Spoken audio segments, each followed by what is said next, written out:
어느 조용한 주택가, 따스한 오후 햇살이 창문을 통해 스며드는 작은 거실에서 한 여인이 저녁 준비를 하고 있었습니다. 그녀의 이름은 이수진. 35의 평범한 주부였습니다. 수진 씨는 결혼한 지 이제 3년이 되어가는 새내기 아내였습니다. 아직 신혼의 설렘이 완전히 가시지 않았던 그 시절, 그녀에게는 세상이 온통 장밋빛으로 보였습니다. 식탁 위에 정성스럽게 차려진 저녁 밥상을 바라보며 수진 씨는 작은 미소를 지었습니다. 남편 재훈이가 좋아하는 된장찌개가 보글보글 끓고 있었고 갓 구운 생선구이에서는 고소한 냄새가 피어올랐습니다. 여보, 들어와서 밥 먹어요. 현관문이 열리는 소리와 함께 남편의 발걸음 소리가 들려왔습니다. 수진 씨는 앞치마를 벗으며 반갑게 남편을 맞았습니다. 오늘도 고생 많았어요. 어서 손 씻고 와요. 재훈 씨는 36의 평범한 회사원이었습니다. 키도 그리 크지 않고 얼굴도 특별히 잘생기지는 않았지만 수진 씨에게는 세상에서 가장 든든하고 사랑스러운 남편이었습니다. 오늘 회사에서 팀장님이 칭찬해 주셨어. 프로젝트 잘 마무리했다고. 재훈 씨가 식탁에 앉으며 말했습니다. 그 말을 듣는 수진 씨의 얼굴에는 자랑스러움이 가득했습니다. 역시 우리 여보가 최고예요. 앞으로도 승승장구할 거예요. 이런 평범한 대화들이 수진 씨에게는 세상에서 가장 소중한 순간들이었습니다. 함께 밥을 먹고 함께 TV를 보고 함께 잠자리에 드는 그런 일상들이 얼마나 귀한지 그때는 미처 몰랐습니다. 저녁을 먹으며 두 사람은 다른 부부들의 이야기를 나누곤 했습니다. 여보, 옆집 김 씨 부부가 이혼한다던데요. 정말? 그렇게 잘 살던 사람들이? 네. 남편이 바람을 폈다나요. 김 씨 부인이 그렇게 울면서. 이런 이야기를 들을 때마다 수진 씨는 남의 일처럼 느꼈습니다. 바람, 외도, 불륜. 이런 단어들은 마치 드라마나 소설 속에서만 존재하는 것들 같았습니다. 자신과는 전혀 상관없는 먼 세상의 이야기처럼 들렸거든요. 우리는 그런 일 절대 없을 거죠? 수진 씨가 장난스럽게 물어보면 재훈 씨는 언제나 이렇게 대답했습니다. 당연하지. 내가 왜 바람을 피워? 집에 이렇게 예쁜 아내가 있는데. 그 말을 들을 때마다 수진 씨는 마음이 따뜻해졌습니다. 남편의 사랑을 의심해 본 적이 단 한 번도 없었습니다. 재훈 씨는 매일 정시에 퇴근했고 주말이면 아내와 함께 시간을 보냈습니다. 의심할 만한 구석이라곤 전혀 없어 보였거든요. 두 사람의 저녁 시간은 늘 평온했습니다. 함께 뉴스를 보며 세상 이야기를 나누고 주말 계획을 세우고 미래에 대한 꿈을 이야기했습니다. 내년쯤에는 아이를 가져볼까? 좋아요. 여보 닮은 아이면 좋겠어요. 아니야, 당신 닮아야지. 이런 대화들이 수진 씨에게는 세상에서 가장 달콤한 순간들이었습니다. 사랑하는 남편과 함께 그려가는 미래가 얼마나 아름다운지 그때의 수진 씨는 의심조차 하지 않았습니다. 매일 아침 재훈 씨가 출근할 때 현관까지 배웅을 나가는 것도 수진 씨의 일상이었습니다. 조심히 다녀와요. 사랑해요. 나도 사랑해. 집에서 심심하지 말고. 남편이 회사로 떠난 후 수진 씨는 혼자만의 시간을 보냈습니다. 집안일을 하고 책을 읽고 가끔은 친구들과 만나기도 했습니다. 하지만 언제나 마음 한구석에는 남편에 대한 그리움이 있었습니다. 빨리 저녁이 되어 남편이 돌아왔으면 하는 바람말입니다. 친구들과 만날 때도 수진 씨는 늘 행복한 신혼생활 이야기를 했습니다. 너 정말 신혼이구나. 얼굴에서 행복이 뚝뚝 떨어진다. 우리 재훈이가 정말 잘해줘요. 매일매일이 감사해요. 친구들이 부러워하는 모습을 보며 수진 씨는 더욱 감사한 마음이 들었습니다. 좋은 남편을 만났다는 것이 평범하지만 행복한 결혼 생활을 하고 있다는 것이 얼마나 큰 축복인지 새삼 깨달았거든요. 저녁마다 식탁에 앉아 함께 밥을 먹는 시간, 소파에 나란히 앉아 TV를 보는 시간, 침실에서 하루 일과를 나누며 잠들어가는 시간. 이 모든 순간들이 수진 씨에게는 소중한 추억이었습니다. 특히 재훈 씨가 수진 씨의 손을 잡고 말하던 순간들이 있었습니다. 여보, 나랑 결혼해줘서 고마워. 갑자기 왜 그런 말을 해요? 그냥 당신 같은 좋은 사람을 만났다는 게 신기해서. 이런 말들을 들을 때마다 수진 씨는 자신이 세상에서 가장 행복한 사람이라고 생각했습니다. 남편의 진심이 의심스럽지도 않았고 그 사랑이 변할 거라고 상상해 본 적도 없었습니다. 결혼 반지를 바라보며 수진 씨는 종종 생각했습니다. 이 반지가 상징하는 약속, 평생을 함께하겠다는 그 맹세가 얼마나 무게 있고 소중한 것인지를. 그리고 자신과 재훈 씨는 그 약속을 끝까지 지켜낼 것이라고 믿었습니다. 주변에서 들려오는 불행한 결혼 이야기들을 들을 때마다 수진 씨는 다행스럽다는 생각을 했습니다. 우리는 저런 일 없을 거야. 우리는 다르니까. 그 확신은 의심의 여지가 없었습니다. 재훈 씨는 거짓말을 할 줄 모르는 정직한 사람이었고 가정을 소중히 여기는 남편이었으니까요. 적어도 수진 씨에게는 그렇게 보였습니다. 그런 평온한 일상이 계속될 것이라고, 이런 행복이 영원할 것이라고 믿고 있던 수진 씨에게는 아직 알지 못하는 것이 있었습니다. 때로는 가장 평범해 보이는 일상 뒤에 감춰진 진실들이 있다는 것을, 그리고 그 진실이 한순간에 모든 것을 뒤바꿀 수 있다는 것을 말입니다.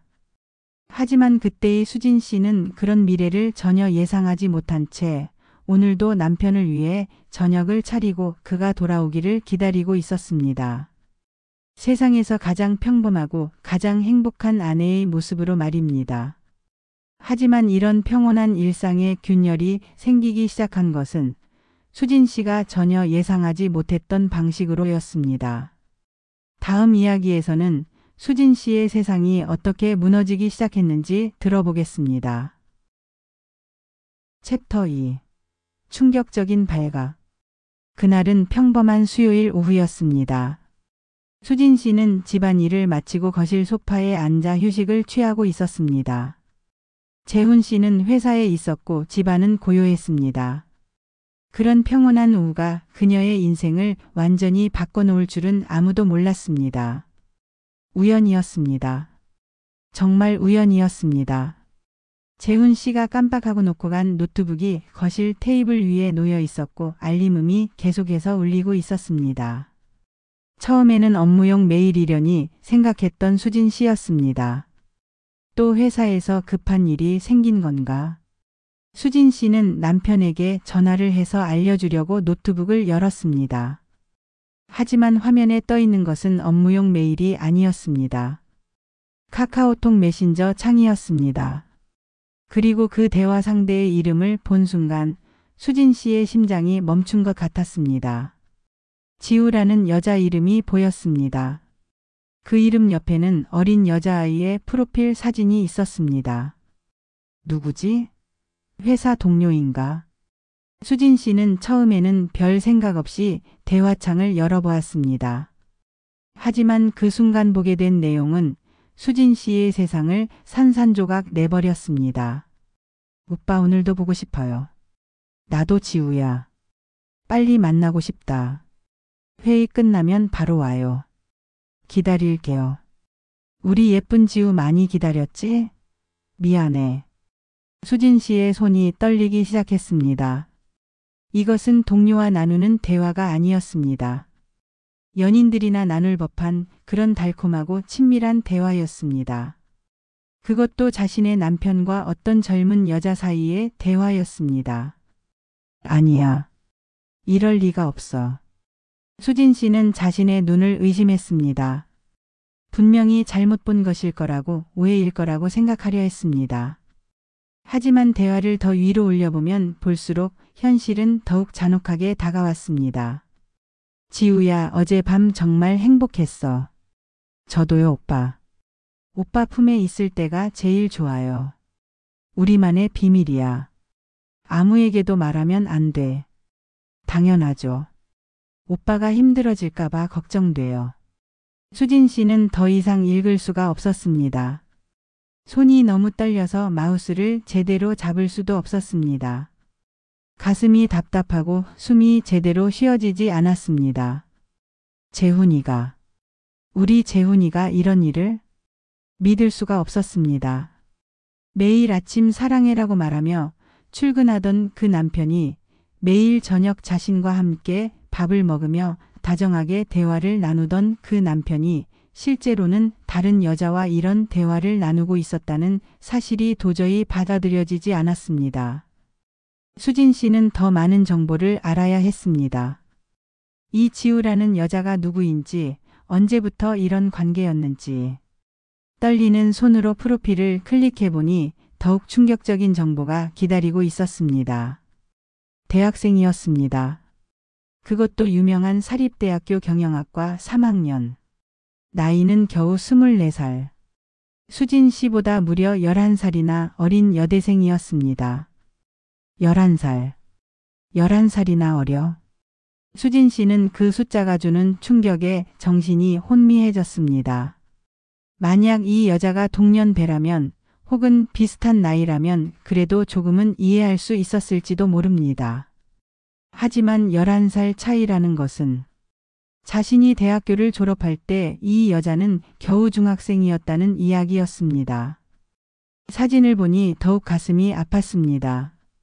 화사한 웃음을 짓고 있는 예쁜 얼굴, 젊음이 가득한 그 모습이 35의 자신과는 너무나도 대조적이었습니다.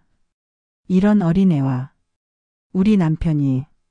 수진 씨는 소파에 털썩 주저앉았습니다. 다리에 힘이 빠져서 더 이상 서 있을 수가 없었습니다.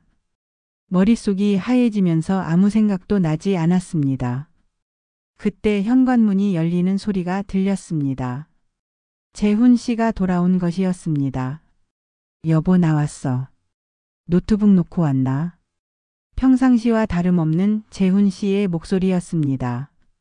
마치 아무 일도 없었다는 듯이 여전히 다정한 남편의 목소리였습니다.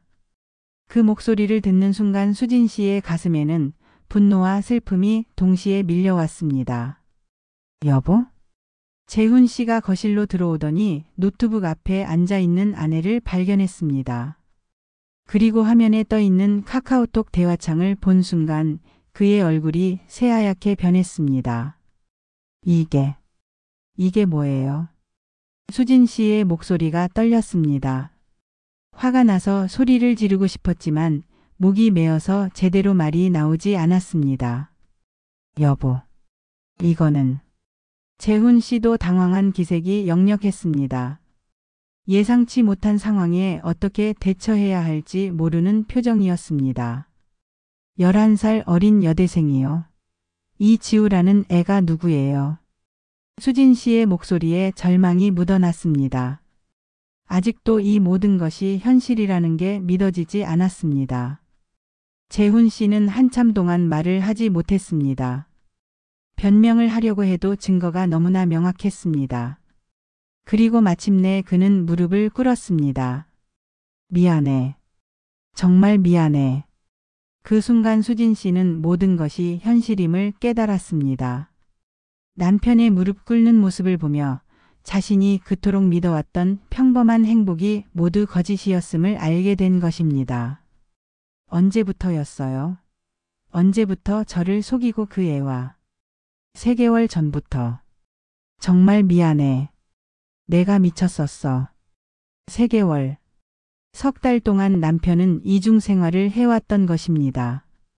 수진 씨와 함께 저녁을 먹으며 다정한 대화를 나누면서도 동시에 젊은 여대생과 연인 행세를 해왔던 것입니다. 그 애를 사랑해요. 이 질문을 하는 수진 씨의 마음은 찢어질 것 같았습니다. 하지만 꼭 들어야 하는 대답이었습니다. 아니야. 아니야, 여보. 사랑하는 건 당신뿐이야. 그냥 홧김에. 실수였어. 재훈 씨의 변명을 들으면서도 수진 씨는 더 이상 믿을 수가 없었습니다. 3개월 동안의 실수라는 게 가능한 일인가요? 그리고 카카오톡 대화 내용은 단순한 실수로 보이지 않았습니다. 각 썼어요. 수진 씨가 단호하게 말했습니다. 다시는 그 여자를 만나지 않겠다고, 모든 연락을 끊겠다고 각서를 쓰세요. 그래야 용서할 수 있을 것 같아요. 재훈 씨는 주저없이 끄덕였습니다. 그럴게. 당장 써줄게. 정말 다시는 그런 일 없을 거야. 그날 밤 재훈 씨는 각서를 썼습니다. 지우와 모든 연락을 끊고 다시는 만나지 않겠다는 내용의 각서였습니다. 수진 씨는 그 각서를 받아들고 마음속으로 다짐했습니다. 이번 한 번만 믿어보자. 하지만 가슴 한구석에서는 불안감이 사라지지 않았습니다. 한 번 깨진 신뢰가 다시 회복될 수 있을까 하는 의구심, 그리고 자신보다 11살이나 어린 그 여자에 대한 질투와 분노가 계속해서 마음을 괴롭혔습니다. 그날 밤 수진 씨는 잠들 수가 없었습니다. 옆에서 자고 있는 남편을 바라보며 과연 이 사람을 다시 믿을 수 있을 것인가 하는 생각에 잠겨 있었습니다. 하지만 수진 씨의 이런 믿음과 용서가 얼마나 순진한 것이었는지는 얼마 지나지 않아 명확하게 드러나게 됩니다. 다음 이야기에서는 또 다른 배신이 어떻게 찾아왔는지 들어보겠습니다. 챕터 3. 배신의 반복. 한 달이 지났습니다. 수진 씨는 남편을 다시 믿어보려고 애썼습니다. 각서를 쓴 재훈 씨의 모습이 진심으로 보였고, 그 후로는 예전보다 더 다정하게 대해주기도 했습니다. 수진 씨는 이런 변화들을 보며 마음속으로 다짐했습니다.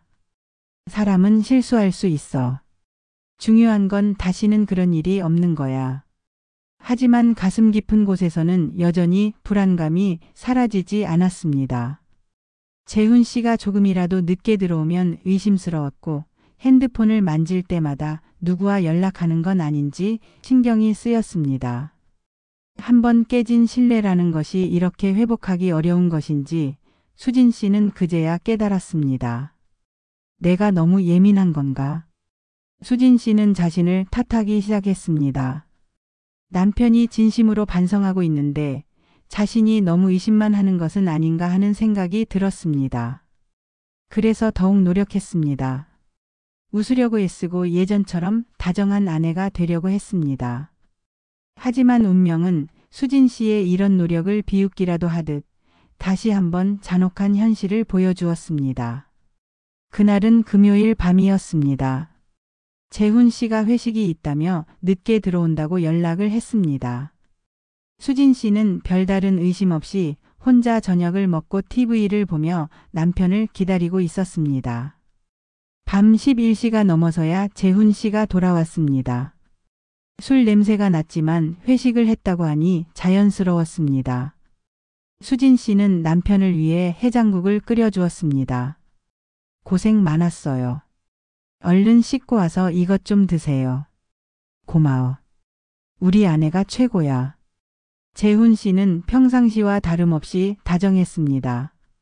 하지만 그날 밤 재훈 씨가 샤워를 하러 간 사이 그의 핸드폰에서 메시지 알림음이 계속 울렸습니다. 처음에는 무시하려 했습니다. 더 이상 의심하지 않기로 다짐했었으니까요. 하지만 알림음이 너무 자주 울려서 수진 씨는 견딜 수가 없었습니다. 혹시나. 떨리는 손으로 핸드폰을 들여다본 수진 씨의 얼굴은 순식간에 창백해졌습니다. 화면에 떠있는 메시지들을 보는 순간 세상이 무너져 내리는 것 같았습니다. 지우 오빠 오늘 정말 행복했어요. 지우 회식이라고 하고 저랑 데이트한 거 들키지 않았죠? 지우 다음에 또 언제 만날 수 있어요?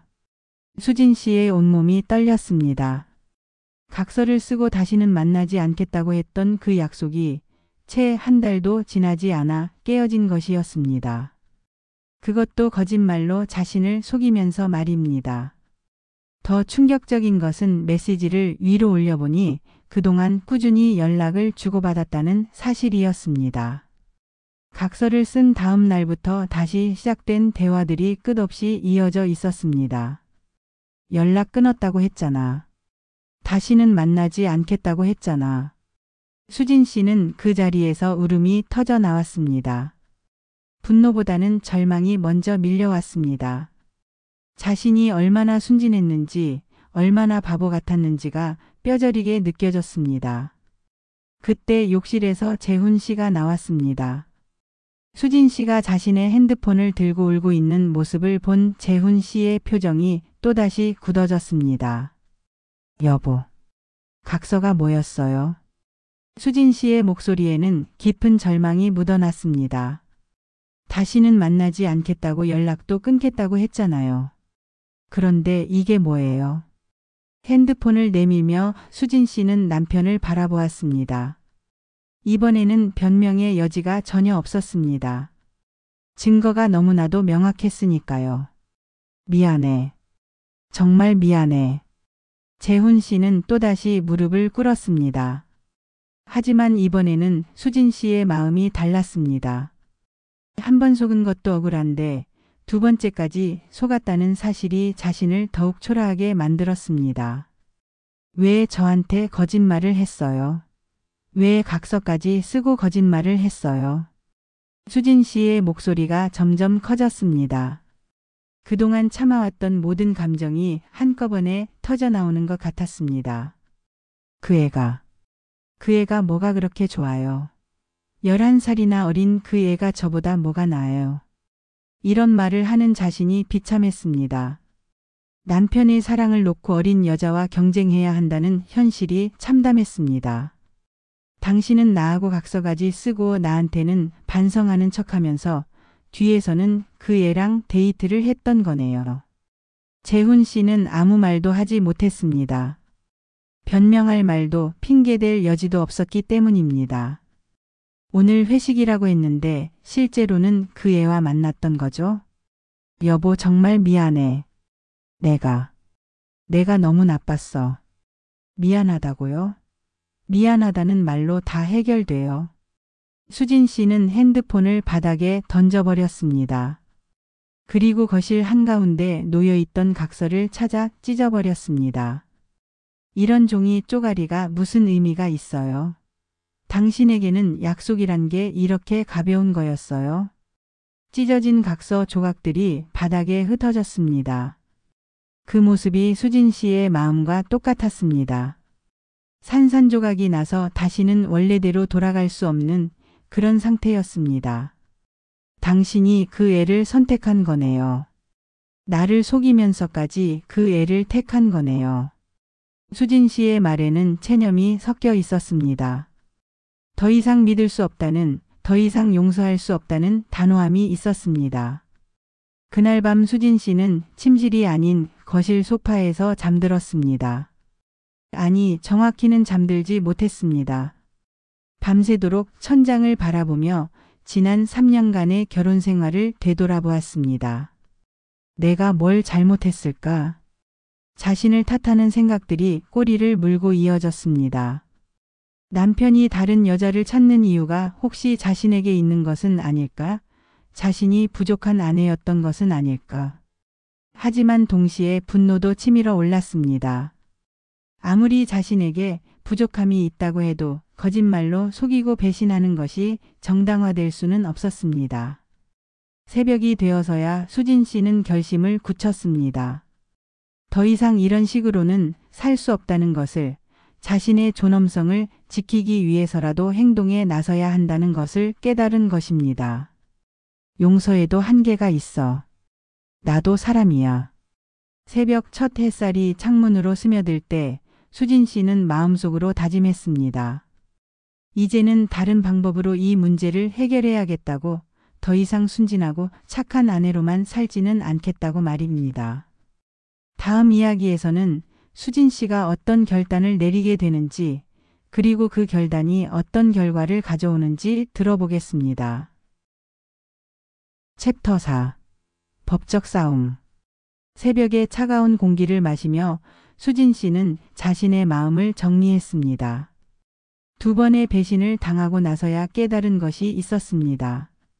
사랑만으로는 모든 것을 해결할 수 없다는 것, 때로는 자신을 보호하기 위해서라도 단호한 행동이 필요하다는 것을 말입니다. 더 이상 당하고만 살 수는 없어. 수진 씨의 마음속에는 분노보다도 깊은 슬픔이 자리하고 있었습니다. 사랑했던 남편에 대한 실망감, 그리고 자신의 순진함에 대한 자책감이 뒤섞여 있었습니다. 하지만 그 슬픔 속에서도 한 가지만큼은 분명했습니다. 이제는 자신의 존엄성을 지켜야 한다는 것이었습니다. 그날 오후 수진 씨는 변호사 사무실을 찾았습니다. 법률 상담을 받기 위해서였습니다. 처음 해보는 일이라 무척 떨렸지만 더 이상 혼자서 이 문제를 해결할 수는 없다는 생각이 들었습니다. 상간소송을 제기하고 싶습니다. 변호사 앞에서 이 말을 하는 수진 씨의 목소리는 떨렸지만 의지만큼은 확고했습니다. 상간소송이라는 단어 자체가 낯설고 어색했지만 이것이 자신이 할 수 있는 최선의 방법이라고 생각했습니다. 증거는 충분히 수집하셨나요? 변호사의 질문에 수진 씨는 고개를 끄덕였습니다. 그동안 발견한 카카오톡 대화 내용들을 모두 캡처해 두었고 각서까지 있었으니 증거는 충분했습니다.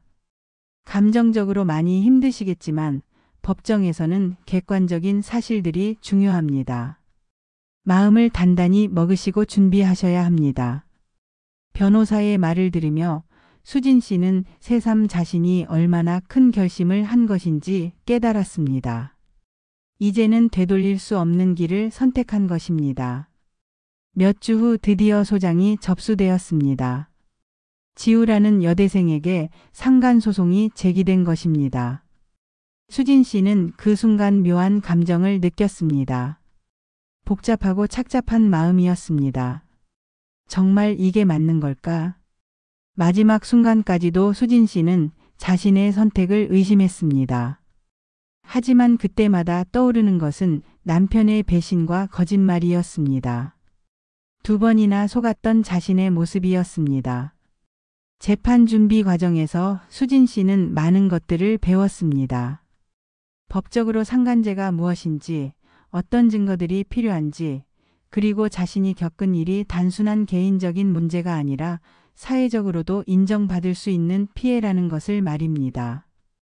드디어 첫 번째 재판날이 다가왔습니다. 수진 씨는 그날 아침 거울 앞에서 자신을 바라보았습니다. 지난 몇 달간만이 야위였지만 눈빛만큼은 예전보다 단단해져 있었습니다. 오늘은 내가 피해자라는 것을 당당히 말할 거야. 법정에 들어서는 순간 수진 씨의 가슴이 두근거렸습니다. 저 멀리 피고석에 앉아있는 지우라는 여자를 처음으로 실제로 보게 된 것입니다. 사진에서 본 것보다 더욱 어려 보였습니다. 마치 자신의 동생 뻘 되는 아이 같았습니다. 저런 어린애와 우리 남편이. 잠깐 동정심이 일기도 했지만 곧 정신을 차렸습니다. 나이가 어리다고 해서 잘못이 없어지는 것은 아니었습니다. 충분히 성인이고 자신의 행동에 대한 책임을 져야 하는 나이였습니다. 재판이 시작되고 수진 씨는 증인석에 섰습니다. 준비해온 증거들을 하나씩 제시하며 자신이 겪은 일들을 차근차근 설명했습니다. 카카오톡 대화 내용들, 각서, 그리고 남편의 거짓말들. 피고는 기혼 남성과 불륜 관계를 맺으면서 원고의 혼인 생활을 파탄으로 이끌었습니다. 변호사가 차분하게 사실을 정리해 나갔습니다. 수진 씨는 그 말들을 들으며 자신이 겪은 일들이 객관적으로 어떤 의미인지 새삼 깨달았습니다. 반면 상대방 변호사는 예상했던 대로의 변명을 늘어놓았습니다. 이미 파탄난 가정이었습니다. 피고는 단지 우연히 만난 남성과 사랑에 빠진 것뿐입니다. 이 말을 듣는 순간 수진 씨의 가슴에 분노가 치밀어 올랐습니다. 파탄난 가정이라니. 자신은 마지막까지도 이 결혼을 지키려고 애썼는데 그것을 파탄난 가정이라고 표현하다니. 변호사님, 반박하겠습니다. 수진 씨의 변호사가 일어서며 준비해온 증거들을 제시했습니다. 남편이 쓴 각서, 그리고 그 각서를 쓰고도 계속해서 만났다는 증거들. 모든 것이 명확하게 드러났습니다. 이것이 파탄난 가정의 모습입니까? 원고는 끝까지 가정을 지키려고 노력했습니다. 각서까지 받아가며 남편을 용서하려 했습니다. 재판이 진행될수록 수진 씨는 자신이 옳은 길을 선택했다는 확신이 들었습니다. 이것은 단순한 복수가 아니었습니다. 자신의 존엄성을 지키고 잘못된 일에 대해 정당한 책임을 묻는 일이었습니다.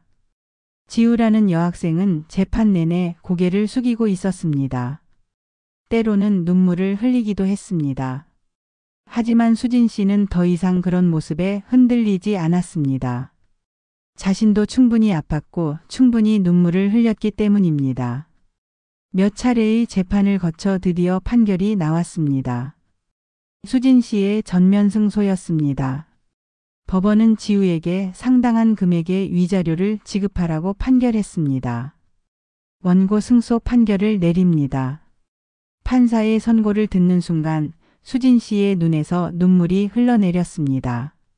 하지만 그것은 기쁨의 눈물이라기보다는 복잡한 감정의 눈물이었습니다. 승리했다는 안도감과 함께 여기까지 오게 된 현실에 대한 슬픔이 뒤섞여 있었습니다. 법정을 나오며 수진 씨는 하늘을 올려다보았습니다. 구름 사이로 햇살이 스며들고 있었습니다. 마치 긴 터널 끝에서 빛을 보는 것 같은 기분이었습니다. 이제 끝인가? 하지만 수진 씨는 알고 있었습니다. 법적인 승리가 모든 것을 해결해 주지는 않는다는 것을. 상처받은 마음이 하루아침에 회복되는 것도 아니고 깨어진 신뢰가 저절로 복구되는 것도 아니라는 것을 말입니다. 그럼에도 불구하고 이 승리는 수진 씨에게 중요한 의미가 있었습니다. 자신이 피해자였다는 것을 사회적으로 인정받았다는 것, 그리고 잘못된 일에 대해 정당한 대가를 치르게 했다는 것이었습니다. 집으로 돌아가는 길에 수진 씨는 생각했습니다. 법정에서의 승리는 얻었지만 진짜 싸움은 이제부터 시작일지도 모른다는 것을. 자신의 마음을 치유하고 새로운 삶을 시작하는 것, 그것이야말로 진정한 승리일 것이라는 생각이 들었습니다. 하지만 수진 씨가 곧 깨닫게 된 것은 법적인 승리가 현실에서의 완전한 해결책이 되지는 못한다는 씁쓸한 진실이었습니다. 다음 이야기에서는 승소 후에도 계속된 고통에 대해 들어보겠습니다. 챕터 5. 그러나 끝나지 않은 고통.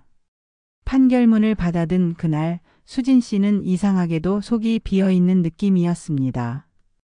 법정에서 이겼다는 사실이 마음속 깊은 상처를 치유해 줄 것이라고 기대했는데 현실은 그렇지 않았습니다. 오히려 더 큰 공허함만이 가슴을 파고들었습니다. 집으로 돌아오는 길 수진 씨는 문득 이런 생각이 들었습니다. 이제 뭘 해야 하지? 법적인 싸움은 끝났지만 삶은 계속되어야 했습니다. 하지만 어떻게 살아가야 할지 막막했습니다. 지난 몇 달간 재판 준비에만 매달려 있던 터라 정작 자신의 미래에 대해서는 깊이 생각해 볼 여유가 없었던 것입니다. 며칠 후 우연히 길에서 충격적인 광경을 목격했습니다. 재훈 씨와 지우가 함께 걸어가고 있는 모습이었습니다.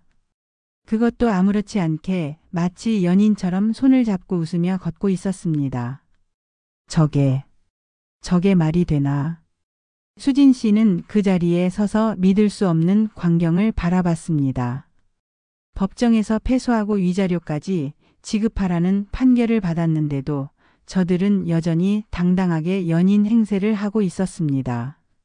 더욱 가슴 아픈 것은 두 사람의 표정이었습니다.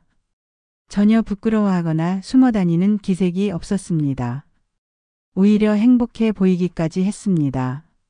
마치 자신들이 진정한 사랑을 하고 있다고 확신하는 사람들의 모습이었습니다. 내가 뭘 한 거지?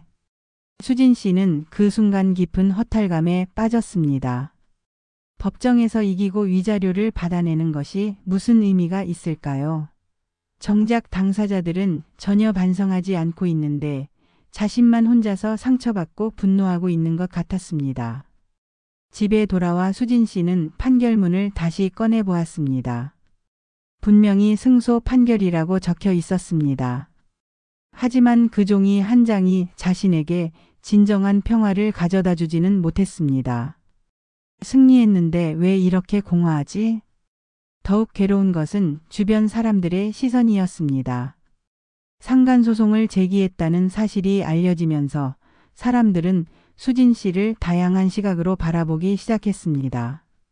어떤 사람들은 잘했다, 당연히 그래야 한다며 지지해 주었지만 또 다른 사람들은 너무 극단적으로 나간 것 아니냐, 조용히 이혼하면 될 일을 왜 그렇게 크게 만드느냐며 비판적으로 바라보았습니다.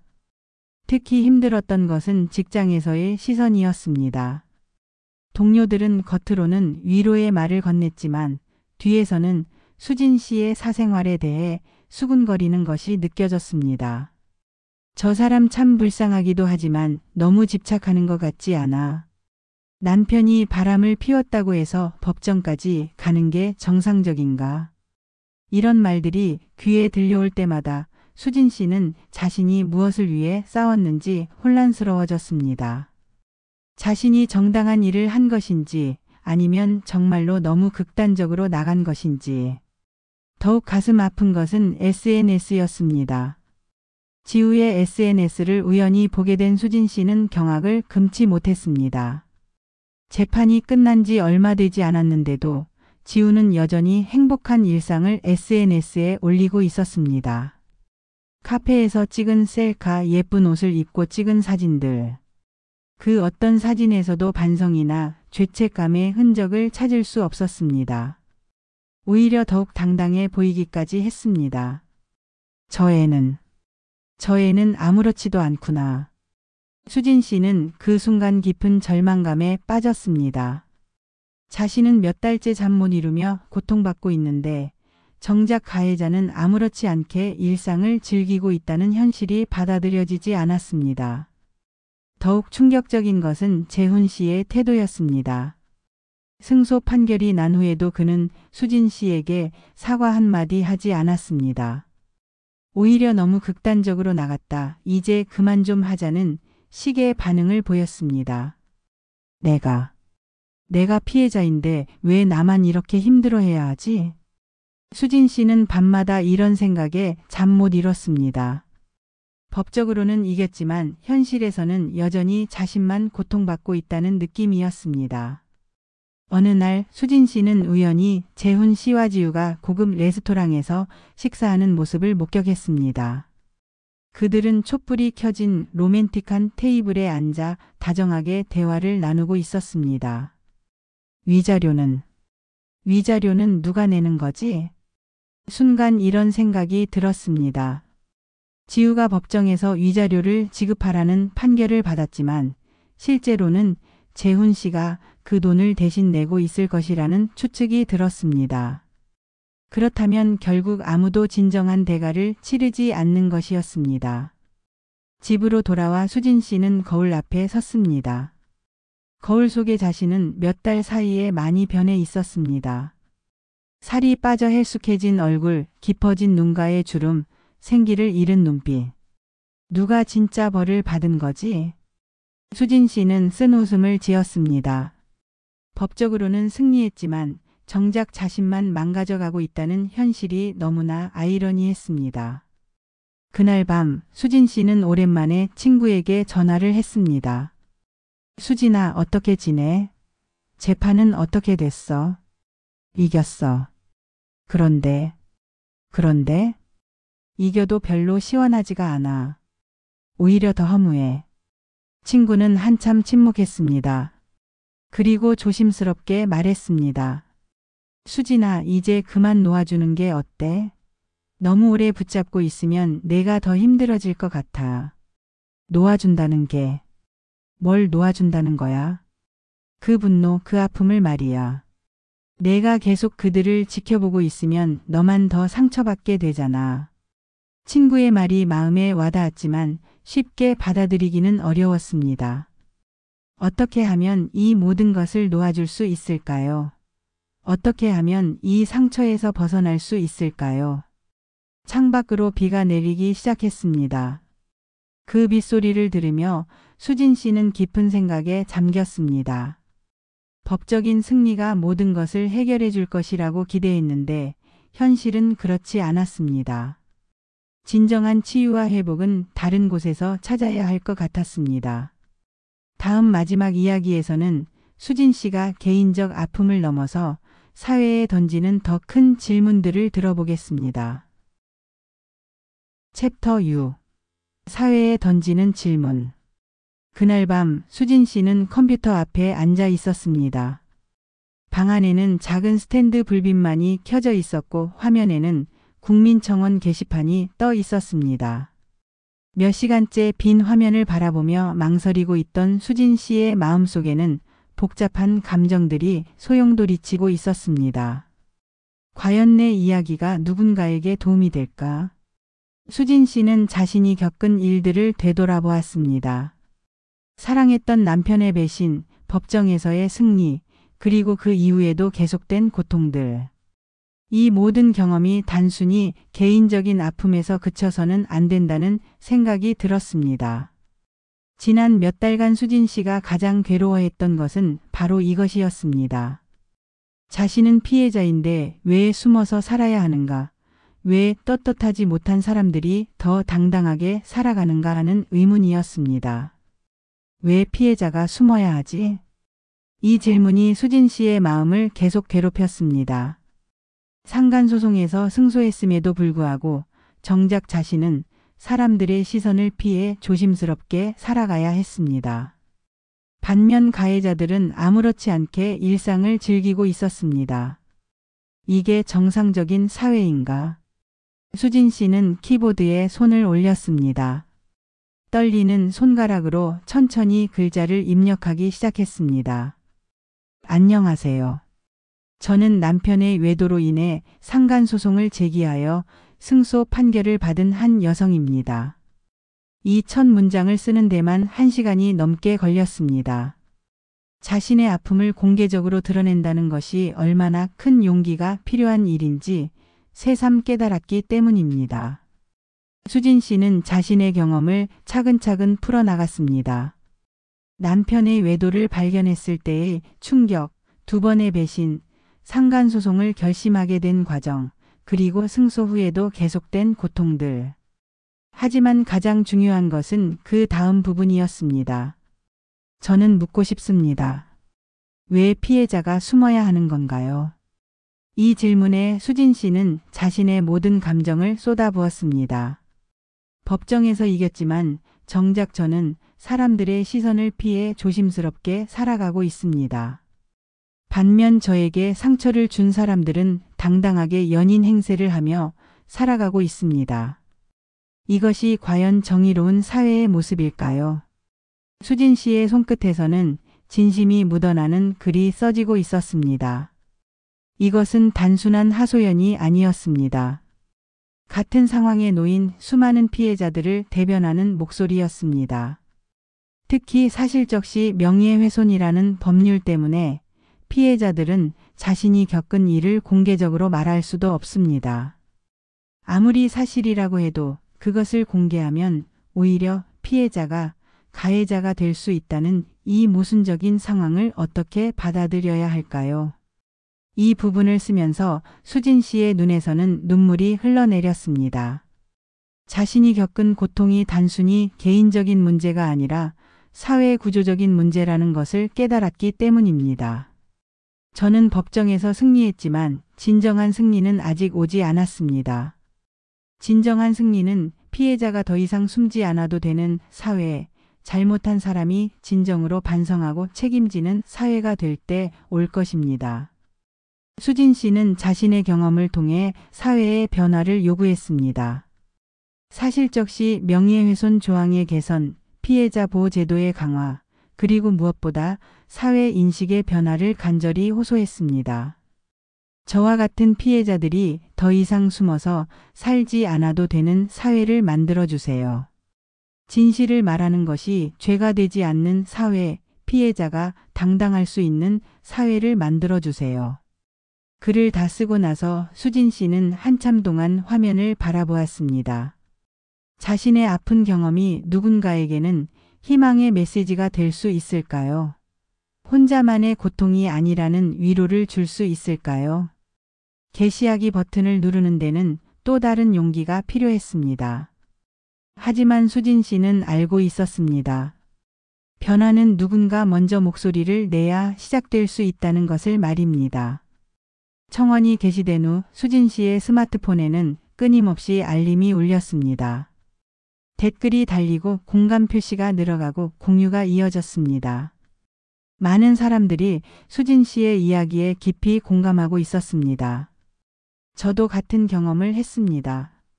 혼자가 아니라는 생각에 위로가 됩니다. 용기 내어 목소리를 내주셔서 감사합니다. 변화가 필요합니다. 피해자가 왜 숨어야 하는지 저도 늘 의문이었습니다. 이런 댓글들을 보며 수진 씨는 자신이 옳은 길을 선택했다는 확신이 들었습니다. 자신의 아픔이 개인적인 상처에서 끝나는 것이 아니라 사회 변화를 위한 작은 불씨가 되고 있다는 것을 느꼈습니다. 며칠 후 청원에는 수만 명의 사람들이 동참했습니다. 언론에서도 이 문제에 관심을 보이기 시작했고 전문가들이 사실적시 명예훼손 조항의 문제점에 대해 토론하기 시작했습니다. 수진 씨는 창밖을 바라보며 깊은 감회에 젖었습니다. 몇 달 전만 해도 절망과 분노에 휩싸여 있던 자신이 이제는 사회 변화를 위한 목소리를 내고 있다는 것이 신기했습니다. 고통에는 의미가 있구나. 수진 씨는 자신이 겪은 아픔이 헛되지 않았다는 것을 깨달았습니다. 그 고통을 통해 더 나은 사회를 만들어갈 수 있다면 그 아픔에도 의미가 있다는 생각이 들었습니다. 물론 아직도 상처는 남아 있었습니다. 하지만 그 상처가 더 이상 자신만의 것이 아니라는 것을 알았습니다. 같은 아픔을 겪고 있는 수많은 사람들과 함께 나누는 상처라는 것을, 그리고 그 상처를 통해 더 나은 미래를 만들어갈 수 있다는 것을 깨달았습니다. 마무리하는 따뜻하면서도 단호한 목소리로. 친애하는 여러분, 이렇게 수진 씨의 이야기가 마무리됩니다. 그녀의 여정은 개인적인 상처에서 시작되어 사회적 각성으로 승화되었습니다. 수진 씨가 던진 질문은 우리 모두가 깊이 생각해 봐야 할 문제입니다. 왜 피해자가 숨어야 하는가? 왜 진실을 말하는 것이 죄가 되는가? 그리고 어떻게 하면 더 정의로운 사회를 만들어갈 수 있는가? 때로는 개인의 아픔이 사회를 변화시키는 큰 힘이 됩니다. 수진 씨처럼 용기를 내어 목소리를 내는 사람들이 있기에 우리 사회는 조금씩 더 나은 방향으로 발전해 나갈 수 있습니다. 여러분도 혹시 비슷한 상황에 놓여 있다면 혼자가 아니라는 것을 기억해 주세요. 그리고 가능하다면 용기를 내어 목소리를 내보세요. 작은 목소리 하나하나가 모여서 큰 변화를 만들어낼 수 있습니다. 끝까지 시청해 주셔서 감사합니다. 이 이야기가 여러분의 마음에도 작은 울림이 되었기를 바라며 구독과 좋아요로 더 많은 분들과 이런 의미 있는 이야기를 나눌 수 있도록 도와주시기 바랍니다.